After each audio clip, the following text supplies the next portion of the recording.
안녕하세요. 개 알려주는 남자 수의사 이세원입니다. 견생 20세 시대 우리 아이들을 건강하게 기르기 위한 꿀팁들에 대해서 많이 알려드리도록 하겠습니다. 오늘은 5번째 심장사상충에 대해서 말씀드리도록 하겠습니다. 오늘 제가 말씀드리는 주제들은 모두 아메리칸 하트홈 소사이어티의 내용입니다. 참고하시길 바라겠습니다. 심장사상충은 모기를 매개로 하여 전염되는 회충입니다. 작은 실처럼 생긴 기생충이기 때문에 사상충이라고 부르고요. 고유 숙주는 개지만 고양이, 바다사자, 늑대, 코요테, 패럿 등에도 감염이 됩니다. 이 사상충이 유충해서 성충이 되어서 심장뿐만 아니라 폐동맥에도 위치하게 되면은 심부전을 유발하고 결국 죽음에 이르게 할 수 있는 무서운 기생충입니다. 심장사상충 감염 경로에 대해서 간단히 알려드리겠습니다. 먼저 바이엘에서 만든 참고 영상을 보여드리겠습니다. 모기가 심장사상충 생애 주기에 필수적인 역할을 하는데요. 감염된 강아지에 살고 있는 성충은 혈류를 순환하면서 아기 사상충인 마이클로필라리아를 생성합니다.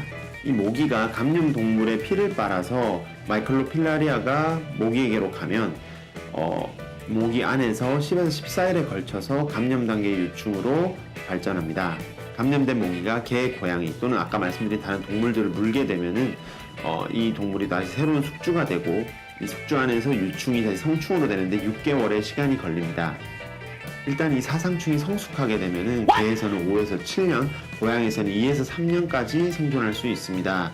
따라서 이 사상충이 매우 장수하기 때문에 다른 모기들이 이 동물들을 물고 또 감염 개체를 더 늘릴 수 있는 것입니다.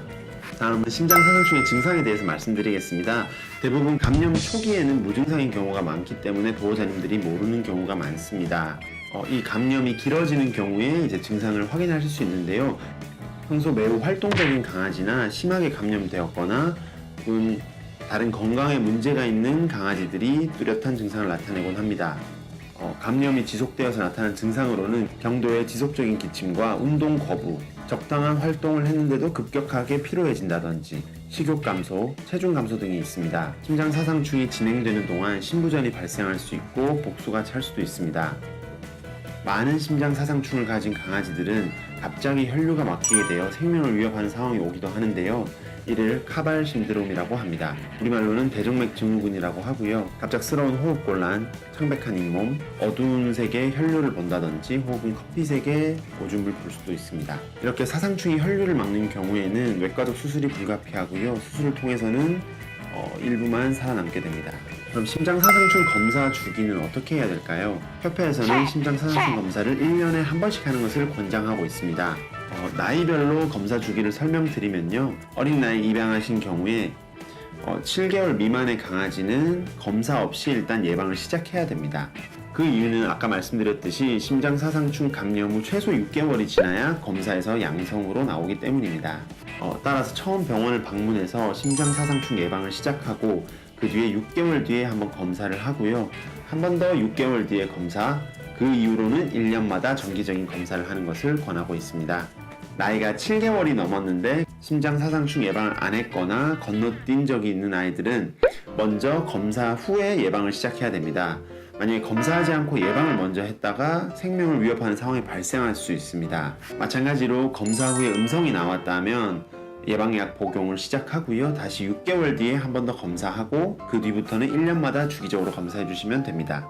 협회에서는 심장사상충 약물은 매우 효과적이지만 먹는 제제 또는 바르는 제제가 먹는 제제를 뱉어낸다든지 혹은 바르는 제제를 문질러서 효과가 없어진다든지 할 경우에 어쨌든 이게 100%는 아니라는 거죠. 그래서 100%가 아니기 때문에 1년에 한 번씩은 검사를 해서 반드시 치료가 필요한지 아닌지를 확인하라고 말하고 있습니다.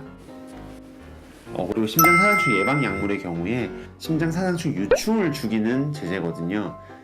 유충을 제거하는 역할을 하는 겁니다. 그래서 한 달에 한 번씩 해주면서 유충을 잡아주는 역할을 하기 때문에 매달 꼼꼼하게 해주셔야 합니다. 다음은 이 심장사상충에 대한 질문들인데요. 심장사상충 언제부터 시작해야 될까요? 협회에서는 최소 8주년부터 시작하는 것을 권하고 있는데요. 체중에 따라서 용량이 달라지기 때문에 그에 맞게끔 진행해 주시면 됩니다. 심장사상충 예방약물의 경우에는 심장사상충의 아기, 심장 사상충 유충을 제거하는 역할을 하기 때문에 만약 겨울철에 이 간격을 건너뛸 경우에 이 유충이 성충으로 성장할 수 있는 시간을 줄 수 있기 때문에 반드시 건너뛰지 않고 1년 내내 쭉 예방을 해주셔야 합니다. 심장 사상충 예방 약물의 종류에 대해 설명드리겠습니다. 크게 성분에 따라서 4가지로 나눌 수 있는데요. 첫 번째, 주성분을 이버맥틴으로 하는 하트가드. 두 번째, 밀베마이신을 주성분으로 하는 넥스가드 스펙트라. 세 번째, 목시덴틴을 주성분으로 하는 에드보킷. 그 다음에 셀라맥틴을 주성분으로 하는 레볼루션이 있습니다.